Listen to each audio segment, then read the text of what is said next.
Alright, Ninja Nerds, in this video we are going to talk about electrophysiology. This is an extremely important topic, and the reason why is because the heart is so special. It has the ability to intrinsically depolarize itself. It doesn't really depend upon the nervous system. We'll talk about how the nervous system, like the extrinsic innervation of the heart, can speed up the heart rate or decrease the heart rate, as well as maybe even increase the contractility of the heart. We'll discuss these things, but again, I want you to understand something about the heart. The heart exhibits what's called automaticity. What is automaticity? So the heart exhibits a very important characteristic, and this very, very important characteristic is called automaticity. What is automaticity? Automaticity is basically the heart has the intrinsic ability on its own to spontaneously depolarize itself and then trigger action potentials to send it out to all the other parts of the heart. That is automaticity. So one more time. Automaticity is the intrinsic ability of the heart to spontaneously depolarize and trigger action potentials that are spread out all the entire myocardium, the muscle layer of the heart, to trigger the heart muscle to contract. Okay? That is its intrinsic ability. How does this happen? Let's get started on that. So what I'm doing is I'm zooming in here on some cells. So before we really get into all that nitty-gritty components of the cells, I want to take a look at the larger kind of like gross structure of this. So let's come over here to this big old heart. So in the heart, you're going to have two different types of components of the myocardium. So when you look at the myocardium, you have two parts. So when you look at the myocardium, it's actually broken up into two components. One is just broken into what's called nodal cells, which are basically your non-contractile cells. These are the ones that generate automaticity. These are the ones that can spontaneously depolarize, generate action potentials. So they don't contract. These, to name a few, is going to be like the SA node, which stands for sinoatrial node, AV node, which stands for atrioventricular node, the AV bundle, which is the atrioventricular bundle. Sometimes you might even hear it referred to as the bundle of His. And there's also going to be what's called the bundle branches. And you have one bundle branch going to the right side of the heart, one bundle branch going to the left side of the heart. So for your bundle branches, you have both a left and a right. And you have these very specialized structures that are digging into very, very small components of the myocardium, and these are called your Purkinje fibers. So again, with the myocardium, there's two types of tissue. One is these nodal cells. And the nodal cells are non-contractile cells. They're the ones that can intrinsically depolarize, generate action potentials, and trigger the contraction of the heart. These are SA node, AV bundle, or bundle of His, right and left bundle branches, and your Purkinje fibers. The other component of the myocardium is the contractile cells. So these are the ones that consist of the actual contractile proteins. These are the ones that consist of actin and myosin. And they consist of the troponin and the tropomyosin. We could just keep going on, right? They consist of a lot of these contractile proteins. What else? They're the one that actually consist of the sarcoplasmic reticulum. So they consist of that very specialized structure called the sarcoplasmic reticulum. So with that said, two parts of the myocardium, nodal cells and contractile cells. The ones that are contracting, they make up the big portion of the heart. These are the ones that consist of these contractile protein units, as well as sarcoplasmic reticulum. They're the ones that generate the force that pushes the blood out of the heart. The nodal cells are the ones that set a rhythm or a pace. Where does this whole pacing or automaticity start? And where can you find all these structures within the heart?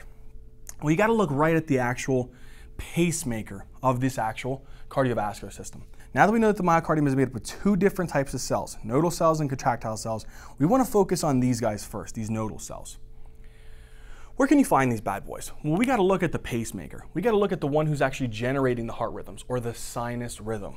That's this guy. He's actually located right here. So what do we call this guy here? He is called the SA node. This guy's super important. Where would you actually find him? You're going to find him, if we look here at the orientation of the heart, this is your right atrium, right? This is the right ventricle, this is the left ventricle, and this is the left atrium. So if you look into the right atrium, right here, you're going to find in the superior component of the right atrium, just beneath this large vessel here called the superior vena cava, you're going to find this crescent-shaped structure consisting of nodal cells. That is called the SA node. The SA node is the pacemaker. He sets what's called the sinus rhythm. Now, sinus rhythm for the SA node is generally, he sets the pace at around 60 to about 80 beats per minute. Now, that's really important because when we have this type of pace, that's the normal heart's ability. So the heart can generate about 60 to 80 beats per minute on its own without any extrinsic innervation, okay, without any autonomic nervous system. So no sympathetic effect, no parasympathetic effect. This is what it can generate on its own. So this normal pace that we're setting here, around 60 to 80 beats per minute, this is called your sinus rhythm. Okay, so it's called your sinus rhythm. Okay, that's your sinus rhythm. So sinus rhythm is generated by the SA node where it's generating action potentials, right, about 60 to 80 to trigger this actual heart to beat 60 to 80 times per 1 minute. Okay, that's the normal sinus rhythm. Now, we're going to talk about how it generates action potentials, but before we do that, we need to see where these action potentials are getting sent to. We need to know the normal conduction pathway. So this guy is the one that's generally setting the pace. When he sets this pace, he sends this information from the right atrium into the left atrium. How does he do that? You know there's a specialized structure over here that's connecting the SA node over here to the left atrium, kind of like a little special structure over here. Kind of spreads out like this. It's coming from over here. This right here is called the Bachmann's Bundle. Okay, it's called Bachmann's Bundle. So this is called Bachmann's Bundle. And what happens is these electrical potentials that the SA node generates, he can send some of these electrical potentials over here through Bachmann's Bundle to activate and depolarize the atria. So isn't that cool? So you can send action potentials from the SA node, which is in the right atrium, over to depolarize the left atrium via Bachmann's Bundle. Another thing is we have to connect to this SA node here to other parts of the atria. So we have to connect to other parts of the atria. So there's other parts here that can come and supply different parts of the atria here, like this. What is these guys here? This is actually called the internodal pathway. So all of these guys here will come out and stimulate different parts of the atria and eventually converge onto that big structure right there. But again, what are all of these fibers right here that are coming from the SA node outward to all the other parts of the left atrium? All of these fibers here, like this one, and this one, and this one. These are making up what's called your internodal pathway. So SA node to Bachmann's Bundle is going from the right atrium to the left atrium to supply the left atrial myocardium. From the SA node to these internodal pathways, this will supply all the other parts of the right atrium. But eventually, all of this internodal pathway will converge onto this second important structure. What is this second important structure called? This second important structure is called the AV node, okay? It's called the AV node. The AV node is so important because look what he's doing. So he's kind of peeking underneath this actual pulmonary trunk here. It's actually running from the actual right atrium and into the actual, this whole thing right here. What is this big structure right here? If you guys watched the video on the structures and layers of the heart, you know that this would be the interventricular septum. All right, so that's the interventricular septum. What happens is this bundle here, this AV node, runs from the actual right atrium into the interventricular septum. So it's acting as a connection, the gateway between the atria and the ventricles. Because what happens is some of these potentials from the Bachmann's bundle can actually make their way over here to the AV node also. So some of the action potentials from the Bachmann's bundle can make their way over here to the AV node. So either way, all of the action potentials that are coming from the SA node that are being spread out for the internodal pathway or the Bachmann's bundle are converging onto the AV node. Once the AV node receives these signals, it's going to take a little bit of time. Well, how long? The actual action potentials here take about 0.1 second. About 0.1 seconds, which is a little bit longer than how much it takes for them to move through the SA node cells, the Bachmann Bundle cells, the internodal pathway cells. So because it takes a long time, what's the significance of this? Because it has significance. One of the significance allowing for the AV node to take a 0.1 second delay before it sends the action potentials down through the interventricular septum to the bundle of His is because it wants to give time for atria to contract before the ventricles contract. I can't express how important this is.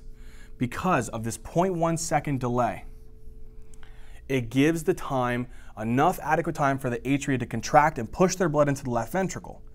Because if the AV node were to fire, not have that 0.1 second delay, it'd be depolarizing the myocardium while the left atrium and right atrium are trying to empty their blood into the ventricles. If that's the case, then as the ventricles are getting depolarized, they might start contracting at the same time that the atria are contracting. That's counterintuitive. We don't want that. We want to allow for this guy to contract, squeeze all the blood into the ventricles, then let the ventricles attain the blood, and then squeeze the ventricles to push it out through the aorta and the pulmonary circulation. Okay? Now, question is, why does it take 0.1 second? We know that it's the purpose. It gives the time for the atria to contract before the ventricles contract. But there's two microscopic reasons why. These nodal cells are riddled with a ton of gap junctions, which are just basically channels that allow for ions to pass from cell to cell. However, the AV node, which consists of a bundle of those nodal cells, it has a lot fewer gap junctions than these other nodal cells. So a lot less gap junctions.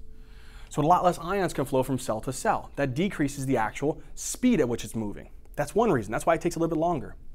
Another one is because they have a smaller diameter. So the actual fibers are actually a lot smaller in diameter. And if you know a little bit about conduction, we know that the larger the diameter of the structure, the faster the velocity of that conduction is going to move. So the smaller the diameter, the slower the conduction speed. Okay? So again, we went from SA node, which was the first one, through the Bachmann's bundle, internodal pathway into the AV node. AV node was the second one. Took 0.1 second delay to give the time for the atria to contract, empty their chambers, so that the ventricles can attain the blood and then they can contract.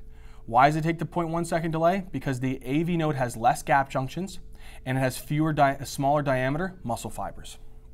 Okay, then where does it go? From here, it goes into the next structure here. This next structure here is going to be kind of like a nice bundle. It's consisting of a big old bundle right here. This guy right there is called the bundle of His. Okay? So this guy right here is called the bundle of His, or the AV bundle. When he receives these action potentials from the AV node, he then conducts it into these two bundle branches. This bundle branch right here, we're going to put here 4, is going to the right myocardium. So this is the right bundle branch. So which one would this one be? Right bundle branch. Over here, this is going to the left myocardium. So because this is going to the left myocardium, what would we say this one is? This is the left bundle branch, because it's going to the left myocardium. Then from there, it goes into these nice little breaking units. You see how this is branching off, branching off, branching off, branching off these bundle branches? These are called your Purkinje fibers, okay? So these are your Purkinje fibers. Okay, these are your Purkinje fibers. All right, so let's go ahead and recap these. Let's recap them in order. Now I'm about to get a little taller, okay? Don't you dare laugh at me, I'm short, all right? So let's go ahead and recap the flow. So how does it go? We said first things first, started at the SA node. He's the pacemaker of the the pacemaker of the actual cardiovascular center, right? Specifically for this actual pace setting of the heart rate. Then what happens? He goes to the next one. How does he get to this next one? He goes to the AV node. How does it get to the AV node? Remember, it travels within the actual right atrium via the internodal pathway. But then the SA node can transmit impulses to the left atrium via the Bachmann's bundle. Eventually, all of those fibers converge onto the AV node, though. The AV node, we said, takes about a 0.1 second delay because of the fewer diameter fibers and less gap junctions, and to allow for the atria to contract and then the ventricles to contract. Then, from the AV bundle, we go to the bundle of His. Or again, you can call it the AV bundle, doesn't matter.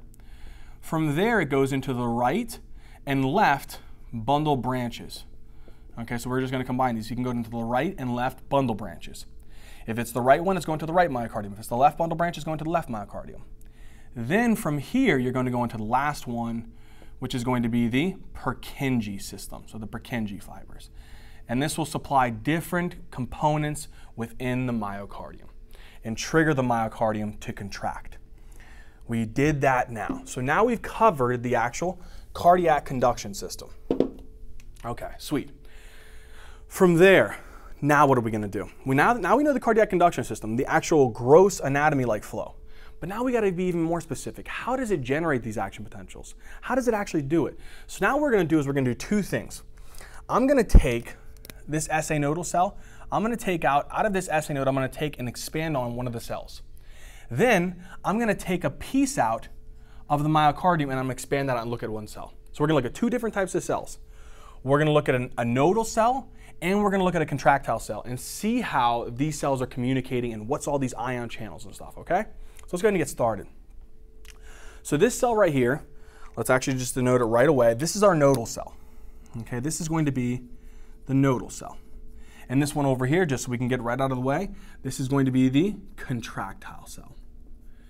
Now, what did I tell you right away about the cellular connections? We said these two cells, okay, because not only are nodal cells, because look, I could actually kind of make a tiny little mini diagram here. I can say that if I have this nodal cell here, this nodal cell could be connected to many other nodal cells. And how could they be connected? What are these little things that are connecting the nodal cells? The actual gap junctions. And so if I have gap junctions here, this can allow for ions to pass from this cell to this cell to this cell to this cell, right? It's basically allowing for ions to pass from cell to cell. The same thing happens and exists between, let's say that this is a nodal cell, and just to make it very simple, I change the color of the actual contractile cell. I make the contractile cell black. These also have connections. So if these have connections, we can actually allow for ions to flow from a nodal cell into a contractile cell, and then help the contractile cell to start depolarizing. So we're going to see how that happens. But first, before we do that, we got to see how does this guy depolarize itself. So you know there's something funny within these nodal cells? Very funny. Very, very interesting little cells. And they actually consist of what's called funny sodium channels. You think I'm being funny, but I'm not. There's actually funny sodium channels. These channels that are within this nodal cell are very leaky, and they allow for a little bit of sodium to leak into the cell very, very slowly. Very, very, very slow flow of this sodium into this nodal cell. Now generally, nodal cells don't have a stable resting membrane potential. Normally resting membrane potential is like -70 to -90 millivolts. It depends upon the cell. But these nodal cells don't really have a stable resting membrane potential. So their kind of membrane potential fluctuates. But in general, before these sodium channels, these funny sodium channels open, they generally are going to have a membrane potential around -60 millivolts. That's approximately where it's at. So now look what happens here. Let's represent these funny sodium channels with blue. These funny sodium channels start actually causing the inside of the cell to become a little bit more positive because we're bringing positive ions into the cell. Sodium. As the sodium starts coming into the cell, something else really weird starts happening as you approach the threshold potential. Sodium gets a little bit of help, okay? So first things first was the sodium is coming into the cell, bringing some positive charges with it, all right? This happens around -60 millivolts. But then what happens is these other channels, they're called T-type calcium channels. These are called T-type calcium channels. These calcium channels open up approximately around -55 millivolts. So these positive ions are bringing it from -60 millivolts to what? -55, because it's a really slow flow of sodium. As it starts flowing in, this -55 millivolts becomes a stimulus for these T-type calcium channels. When they stimulate, these T-type calcium channels start opening and calcium starts flowing in nice and slowly also. So now we have the combined effect of these funny sodium channels. What are these guys here called? Funny sodium channels. These are your funny sodium channels. These guys are slowly allowing for the sodium ions to trickle in. Then what happens is it stimulates these T-type calcium channels to come in once they reach about -55. As these calcium ions start accumulating with the sodium ions, guess what happens to the membrane potential? It becomes even more positive. Let's show that down here. So now if you look, you're going to notice that this is going to be representing the calcium channels and the sodium channels. Look, oh shoot, they hit threshold potential. What is our threshold potential here? Generally within the cell, the threshold, these actual nodal cells, is around -40 millivolts. Normally it's like -55 in most cells, but in this one it's about -40. Once we hit that -40, another type of channel opens up. When this channel opens up, it blasts open a lot of calcium. And you're going to see what happens here, that this guy actually rises pretty quickly here. It rises up very, very quickly, and we'll see what happens here in just a second. Okay? So for right now, I want you to know that whenever we're inside the cell, -60 millivolts, funny sodium channels open. Then around -55, these T-type calcium channels open. Then when we hit threshold, what channels open? These green channels. What are these green channels here called? These green channels are called L-type calcium channels. So these are called your L-type calcium channels. They're very, very sensitive to voltage. So once this happens, it gets to around -40 millivolts, and guess who starts flowing in very powerfully? Calcium starts flowing in very, very powerfully. As the calcium starts flowing in very, very aggressively, what would you expect to happen to the inside of the cell? It becomes super, super, super positive, and that's what happens.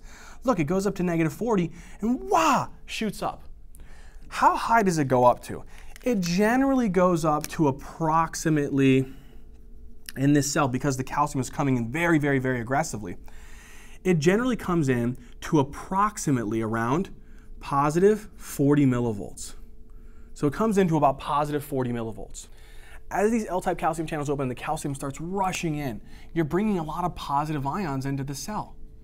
And as you start bringing tons and tons and tons of positive ions into the cell, what is it going to do to the inside of the cell? It's going to depolarize the cell. So what's the overall result here? Well, let's actually kind of follow what happened here. If we look at this in kind of like a nice little flow diagram here. -60 millivolts was the resting membrane potential. The funny channels open and we brought it to -55 millivolts, right? This was when we opened up T-type calcium channels. I'm going to put T calcium. Then we got it from that to threshold potential, which was around -40 millivolts. This opened up L-type calcium channels. Then from that, we took, and this L-type calcium channels, when they opened, calcium flooded in so aggressively that it completely flipped the membrane from -40 to about +40 millivolts. This is when it's depolarized. So the inside of the cell is depolarized and extremely positively charged. Okay? Now, we've depolarized the cell. It didn't require any nervous system functioning. Isn't that beautiful? Now here's the thing. How in the heck does that affect this actual contractile cell? These beautiful gap junctions. So what happens is what are we accumulating a lot of inside of this cell? Lots and lots of positive charges, lots of cations. So as a lot of these cations are being loaded into these actual nodal cells, what can happen? Well, guess what? These beautiful gap junctions are connecting. They're acting as the communication gateway between the nodal cells and other nodal cells, or the nodal cells and contractile cells. So what are these gap junctions actually made up of? You know they're made up of what's called proteins, specifically called connexins. So they're called connexin proteins. So they're basically a whole bunch of different types of connexins. Now, these cations, they actually move through these gap junctions into the other cells. They can go from cell to cell to cell to cell to cell. Now, because of that, I'm bringing positive ions over into this cell through the gap junctions, which is so darn cool. But here's the thing, how do we keep these cells so tightly close together so that the gap junctions aren't separating whenever the heart's being stretched? Because we don't want these actual gap junctions to get separated, because there's actually two different proteins between the cells connecting together. How do I actually prevent this from happening? To keep the cells so tightly together, we have these special structural proteins here. What is this protein here called?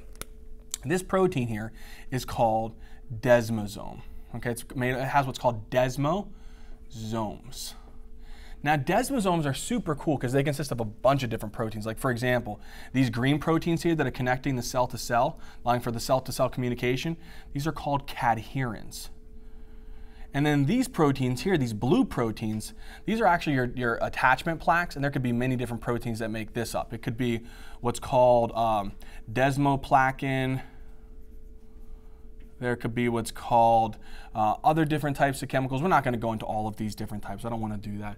But there's many different types of proteins that are making up these attachment plaques, okay? Then there's other proteins which are consisting of these other types of filaments here that are consisting of substances like keratin, okay? So we know that these desmosomes are basically acting as like adhesion molecules from cell to cell, connecting the cells together, keeping them very tightly connected. That's really, really important. Now, that leads to a concept. Whenever I have two cells communicating together and I have a combination of desmosomes and gap junctions, they decided, hey, let's give it a different name, like always, right? Let's give this a name. So they said, it's actually right over here, they said that whenever you take gap junctions and you add into the mix desmosomes, they're like, oh, you know what, let's call this intercalated discs. So intercalated discs are just basically a bunch of gap junctions and a bunch of desmosomes connecting the actual cardiac cells together. That's it. So now, again, what will be happening over here? A lot of cations, sodium and calcium ions, are flowing through these gap junctions into this other cell, this contractile cell. How does this help the contractile cell? All right, let's see. The cell starts becoming a little bit more positive, right? We'll see what happens whenever this cell relaxes in a second. We'll do the relaxation period together. But let's keep going with the depolarization. Positive ions come over into this cell. When the positive ions come over into this contractile cell, we have to think about what is the actual resting membrane potential of this cell. This one's a little weird. This one was like -60, we said. The resting membrane potential of this cell is right around -85 to -90 millivolts, okay? So its resting membrane potential is in between like -85 to -90 millivolts, okay? So right around that. Now, these positive ions, those positive ions that are leaking into the cell via the gap junctions, they start trying to bring the actual membrane potential closer towards the threshold. That's what they're trying to do. They're trying to bring this closer towards threshold. That's their purpose. But what happens is, along that way, okay, what's threshold potential within these cells? Threshold potential is approximately right around -70 millivolts within these cells. So you see how different cells can have different resting membrane potentials and threshold potentials. It depends upon the movement of potassium ions. Okay, and we'll talk about that when we talk about resting membrane potential with the Nernst equation. But what happens is these ions, these cations that are flowing into the cell, are bringing the resting membrane potential closer to threshold potential. As it does that, we reach threshold, and these specialized voltage-gated sodium channels blast open. Let me show you where these guys are. So these are the positive ions. What is it doing? Originally, the cell is at resting membrane potential. It brings it to about threshold potential, which is around -70 millivolts. This stimulates these voltage-gated sodium channels. These voltage-gated sodium channels start opening. When they open, who starts flowing in? Sodium. And when sodium flows in, he flows in very, very fast. As the sodium ions start flowing into the cell, the inside of the cell starts becoming very, very positive. So it starts becoming very, very positive. As it becomes very positive, this positive charge starts moving across the actual cell membrane, or in this case, what's the cell membrane of a muscle cell called? It's called the sarcolemma. So these positive charges start moving in like a wave around the actual sarcolemma of the muscle cell membrane. So look at the graph, what are we going to see? We were originally at -90, we went to -70 through those gap junctions, hit threshold potential, and opened up what channels? Those voltage-gated sodium channels, and it rises up. Now, it rises up kind of a little bit, a little bit slower, but what happens is it gets to about around +10 millivolts. So it gets to approximately around +10 millivolts. Now, along the way, throughout this process, you're approaching +10 millivolts. Some other channels open up a little bit and allow for a little bit of calcium to start trickling in. So along this way, another thing that can happen is if we look over here, these black channels are calcium channels. These are your calcium channels. And along the way, as the sodium is starting to approach and start causing the cell to depolarize, some of these calcium channels start slowly opening, only a little bit of them. Start slowly opening and calcium starts coming in too. Okay, so calcium starts kind of slowly trickling in also with the sodium. And this causes that rising phase there. it gets to about positive 10 millivolts. When it gets to positive 10 millivolts, the sodium channels inactivate, okay? So they turn off. So now the sodium channels are closed. But what other channels open a little bit? A little bit of calcium channels are open. Very, very little though, not too many. But what else decides to open up at the same time? Another channel that decides to open up at the same time over here is going to be potassium. These potassium channels, they're like, you know what? It's the perfect time for me to open up. The cell is super, super depolarized. Let me go ahead and open up a little bit. Because we're at positive 10 millivolts. That can't happen. We got to bring it down a little bit. So what happens is these potassium channels open up and they allow for potassium ions to start coming out. Now the potassium ions start coming out a little bit more than the calcium ions are kind of slowly trickling in. So a lot of potassium ions are going to go out here for a moment of time. As that starts happening, what starts happening to the inside of the cell? It's losing positive charges, becoming a little bit more negative. What happens then? Because the potassium leaks out of the cell for a moment, it drops down a little bit. Weird, right?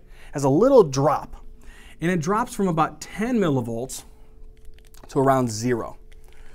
So because of that actual sodium ions coming in and a little bit of calcium trickling in, it brings it up to positive 10 millivolts. At positive 10, sodium channels close, potassium channels open, and potassium starts slowly leaking out. A tiny, tiny bit of calcium is coming in, and it causes it to drop down to around 0 millivolts. When it hits 0 millivolts, the calcium channels, those voltage-gated calcium channels, become even a little bit more active. They become even a little bit more active now. So once you hit about positive 0, I guess there is no such thing as positive 0. 0 is positive no matter what. You hit 0 millivolts. That becomes a very powerful stimulus for these L-type calcium channels. Okay, so these are your L-type calcium channels. As these hit positive 0, they become a little bit sensitive, and the calcium starts flowing in very powerfully. Okay? It starts coming in. These positive ions from the calcium starts coming into the cell. But don't get that twisted, because guess what else is leaving out at the same time? Just a little bit with it. These potassium ions are also leaving the cell. So because of that, we're having potassium ions leave the cell. At the same time, cations, calcium ions, are coming into the cell. So if you think about it, positive ions are leaving and positive ions are coming in. So really, there's no change in the membrane potential. Well, that's weird. So what would that be then? It's going to kind of plateau for a little bit. And it's going to plateau actually for a decent amount of time, about 250 milliseconds. That's a pretty decent long time for a cell, okay, to be in this depolarized or plateaued-like state. So to get this clear, first things first, we have this negative 90 to negative 70 that's due to those actual those gap junctions, bringing the actual ions in to get us to the actual threshold to allow for the voltage-gated sodium channels to open up. Then after that, there's a little drop. That little drop there is due to the potassium channels open, and more potassium leaves out than calcium is coming in, and it causes it to go to positive 0 millivolts, or 0 millivolts. Once we hit 0, those L-type calcium channels become a little bit more active, open up, and a little bit more calcium than normal is coming in. But because positive ions like calcium is coming in and positive ions like potassium are going out, okay, so it's going to plateau then. Let me get some terms out of the way here just real quickly. Doctors, I guess, wanted to make it a little bit more complicated for us. So they added phases. The phases that they actually ordered in, it goes from 0 to 4. So this depolarization phase where the sodium ions are coming in, they call that phase 0. Okay? So phase 0 is where the sodium ions are coming in very aggressively through that depolarizing current, the voltage-gated sodium channels. Then this little dip down where the potassium channels open and the potassium starts leaking out to bring the membrane potential from positive 10 to 0, mainly potassium, very little calcium ions are coming in. This is called phase 1. The plateau phase, which is where the calcium is coming in because we get it to positive 0, and potassium are just going out. So positive ions are coming in, positive ions are going out. So it's kind of staying around the same membrane potential, not really changing much. This is phase 2. Now, we're going to stay here at phase 2 for a little bit because we have to see how these actual calcium ions are leading to contraction. So now look what happens here. These calcium ions, until recently, they kind of came up with a theory of how these calcium ions are actually triggering the release of other calcium ions. So it's weird, right? Calcium-induced calcium release is what they call it. So what happens is these calcium ions that are flowing in, because you know they can actually flow in. What is this little invagination? Trust me, it's a word, I know. These positive ions, these actual calcium ions, can also flow in through this area too. What is this little invagination here called? That invagination is called a T-tubule. So from these invaginations, sodium ions can flow into the cells and trigger the calcium to be released here also from the actual T-tubules. The reason why I'm telling you this is because these calcium ions, when they're coming in, they're going to go to this special area within inside of the cell, special organelle. This organelle is called the sarcoplasmic reticulum. What happens is these calcium ions have these special calcium-sensitive channels, okay? So I'm going to zoom in on one of these calciums for a second. Calcium comes over here and binds onto a protein. One of the proteins is called calmodulin. Now what happens is calcium and calmodulin, or just calcium, can come over here and bind onto this receptor. Very sensitive receptor to calcium. This receptor is called a ryanodine receptor type 2. So I'm just going to put RYR, ryanodine receptor type 2. This ryanodine receptor type 2, which is very sensitive to calcium, whenever there's increasing calcium levels, this ryanodine receptor opens up a channel. And when it opens up the channel, guess what starts coming out? Calcium. So now calcium is going to be really concentrated inside of the sarcoplasmic reticulum, very concentrated through different mechanisms. But it's very concentrated. Guess what starts coming out of this area now? The calcium ions. So now a lot of calcium is going to get released out into this actual sarcoplasm. So what happened, just so we're clear, calcium stimulates the ryanodine receptor type 2. It can either do it directly by itself or it can combine with calmodulin and bind onto the area, which opens up the ryanodine receptor type 2, which is kind of like a mechanical receptor, opens up this channel and allows for calcium ions to come out in excessively large amounts. So now calcium is going to start being very high within the sarcoplasm. What is that calcium going to do? Well, calcium, we're not going to spend a lot of time because we already have a video on how muscles contract. If you guys haven't seen it, go watch that, okay? We have a muscle contraction playlist, right, where we go over all this stuff. So what happens is calcium binds onto a special protein. This protein here is called troponin. Now this is the only one I want to spend a little bit of time on. It's actually consisting of 3 components: troponin I, troponin T, troponin C. Troponin C is where the calcium binds. Troponin T is where the tropomyosin is binding to the troponin. And troponin I is where the troponin is bound to actin. So quickly here, it's bound to actin, it's bound to tropomyosin, or it's bound to calcium. So calcium binds onto the troponin C site, which changes the shape of the troponin. It pulls on troponin T. Troponin T pulls on that tropomyosin protein, this orange protein. See this orange protein right here? That's tropomyosin. What is it doing? It's impeding the interaction between this red guy to that green guy. What is that red guy there called? That red guy is called myosin. So this actual red guy here is called myosin. This green guy here is called actin. What happens is calcium binds onto troponin, which changes the shape of the tropomyosin. If it changes the shape of the tropomyosin, what happens then? Let's actually show tropomyosin like this now. So now tropomyosin is out of the way. It's out of the way. It's not impeding it anymore. So same thing over here. If calcium binds over here, what's going to happen? It's going to move the tropomyosin out of the way. When tropomyosin is out of the way, guess what can happen? The myosin head can interact with the actin. So calcium coming to this area increases cross bridges between the actin and the myosin. If that's the case, then you're going to have more. What is this kind of representing here? Me kind of showing the lines coming in. It's representing the contraction. So more cross bridges means more contraction. And then that's going to help to be able to create that pump to squeeze the blood. Okay, so increasing the cross bridge interaction increases the contraction, which is going to cause the heart to pump action. Okay? Another thing. Because gap junctions are connecting cell to cell, this is really important. That means that these cells are interconnected. That means that these cells are basically synchronized. That means that whenever these cells are receiving signals, they're receiving it pretty much all at the same time, very quickly, very rapid and fast.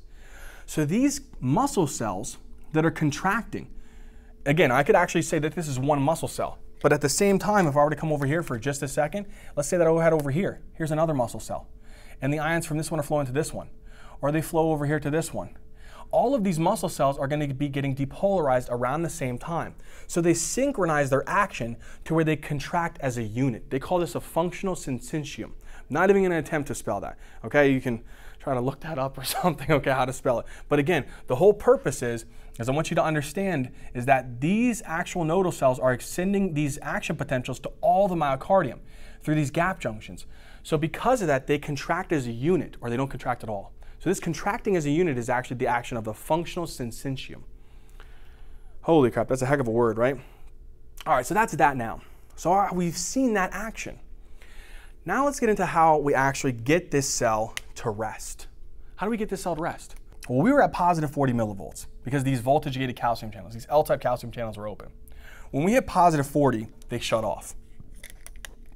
When they shut off, another channel starts opening very, very, very powerfully. This is actually going to be called a potassium channel. And this potassium channel opens and potassium starts exiting the cell.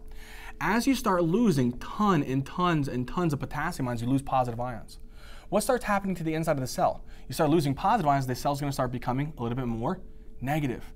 And it's going to become negative and more negative and more negative. And then what starts happening to the inside of the cell? It's starting to repolarize. So you're going to see this actual line going down on the graph. You'll see it going down and it'll hit this point of resting membrane potential. So now whenever the potassium ions are coming out of the cell, it's bringing the cell from positive 40 millivolts to around negative 60 millivolts, around the resting membrane potential. But again, remember, these nodal cells don't really have a stable resting membrane potential. Once they get to about negative 60, the potassium channels close, and those funny sodium channels start opening. So around negative 60, you might notice again these funny sodium channels opening, and then the T-type, and then the L-type, and then potassium repolarization. Okay? So it's the same thing. So because of that, less cations are going to be coming into this cell. So this cell is at its peak point now. It's at that plateau phase. If this cell is at the plateau phase where the calcium ions are coming in and potassium ions are going out, it gets to a point where the calcium ion channels start closing. So now what happens is these L-type calcium channels start closing. As these L-type calcium channels start closing, less calcium ions start coming in. Another thing, we don't want our muscles to contract forever. We got to get that calcium out of there, because if calcium is there, it's just going to keep binding to troponin and keep moving the tropomyosin out of the way so that the cross bridges can keep moving and creating power strokes and contracting the muscle, pumping the heart. But eventually the heart's going to get weak if that happens all the time. We have to give it time to rest. So we got to get this calcium back into the sarcoplasmic reticulum and out into the extracellular environment to replenish the calcium levels on the outside of the cell and replenish the calcium levels inside of the sarcoplasmic reticulum. How do we do that? So once this happens, there's going to be these special channels over here. You see these black channels here in the sarcoplasmic reticulum? These black channels on the sarcoplasmic reticulum are actually going to move some of this calcium back in. So some of this calcium is going to get pumped right back into the sarcoplasmic reticulum. But calcium is moving against its concentration gradient, because you know calcium is actually going to be in lower concentration outside the cell and in high concentration inside of the sarcoplasmic reticulum. So I'm pumping it against. So that means I have to utilize ATP. And usually whenever you utilize the ATP in this process, you're also pumping a proton out usually. So there's usually going to be an antiporter-like system where you're pumping a proton out at the same time you're pumping calcium ions in, and it's utilizing ATP. That's replenishing the calcium levels. How else can we get calcium back in there? Another way that we can get calcium back in here is these calcium can actually come over to these other channels over here. You see these actual red channels here? These channels can actually pump some of the calcium back in also, to get some of that calcium back in. But again, we have to have someone to help him because he's going against his concentration gradient. So we found someone else and he was like, hey, dude, no worries, I'll help you out. I can move down my concentration gradient, and his name is sodium. And sodium moves down his concentration gradient out of the sarcoplasmic reticulum into the sarcoplasm. And this is an example of secondary active transport. So again, we got calcium back into the SR through sodium-calcium exchangers or through the calcium proton ATPases. Cool. How do we get it back out? The same channels, the exact same channels. So now, If I take over here, this black channel, it's the same thing. I'm going to take some of the calcium and pump it out into the extracellular environment. So this is the ECF, the extracellular fluid. This is the protons. I'm going to pump it in. I'm going to have to utilize ATP, okay, to do this process because it's primary active transport. Then for this one, same thing. I'm moving sodium down his concentration gradient, and I'm moving the calcium against his concentration gradient onto the ECF. That's replenishing the calcium levels back out here. Okay, so I was trying to get your calcium levels out here replenished and the calcium levels in the SR replenished. So now that's going to prevent the contraction. So now, once that happens, these calcium channels shut off, calcium gets sucked back into the SR, pushed out into the extracellular environment. Potassium channels are the primary ones that are going to be functioning now. So potassium channels are going to even open up even more, and they're going to start aggressively moving out even more. So as the potassium channels start even aggressively moving out even more, again, you're going to start losing more and more and more positive ions with no counteracting of the calcium. So what do you expect? If calcium is not counteracting this anymore, what's going to happen? It's going to start dropping. And it's going to drop, and it's going to drop until it gets to resting membrane potential.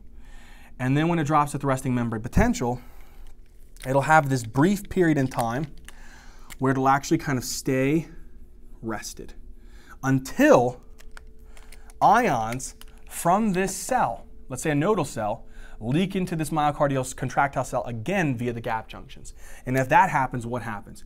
It goes back up to threshold potential. So to finish off, phase 2 is the plateau phase. So it's kind of like cut that off right there. Phase 1 is the drop down from the potassium channels. Phase 2 is the calcium and the potassium channels. Phase 3 is just the potassium channels. And then we get into this last phase, which is called phase 4. And phase 4 is where there is just no sodium, no calcium ion movement, and just potassium ions kind of leaking out very, very slowly to keep it at the stable resting membrane potential until the sodium ions or other cations from the gap junctions leak into the cell again and trigger to go to threshold. Holy crap. Okay, that's that. Now, with that said, we see exactly how this muscle is communicating. That's the intrinsic ability. All right, Engineers, so if you guys have stuck in there throughout this entire video here where we talk about electrophysiology in very great detail, I want to thank you guys enough. I can't thank you guys enough, but we're going to go into part 2. So we talked about the intrinsic ability of the heart. What I want to do now is I want to get into a little bit more of the detail of the extrinsic innervation of the heart, how that can actually bring the actual baseline of the intrinsic ability of the heart above the actual, basically increase in the heart rate, or how we can bring it below that actual basal rate, which is going to be decreasing the heart rate, which is called bradycardia, increasing the heart rate, tachycardia. So we'll talk about how the sympathetic and parasympathetic nervous system affects this activity. So I hope to see you guys in part 2. All right, see you soon, Ninja Nerds.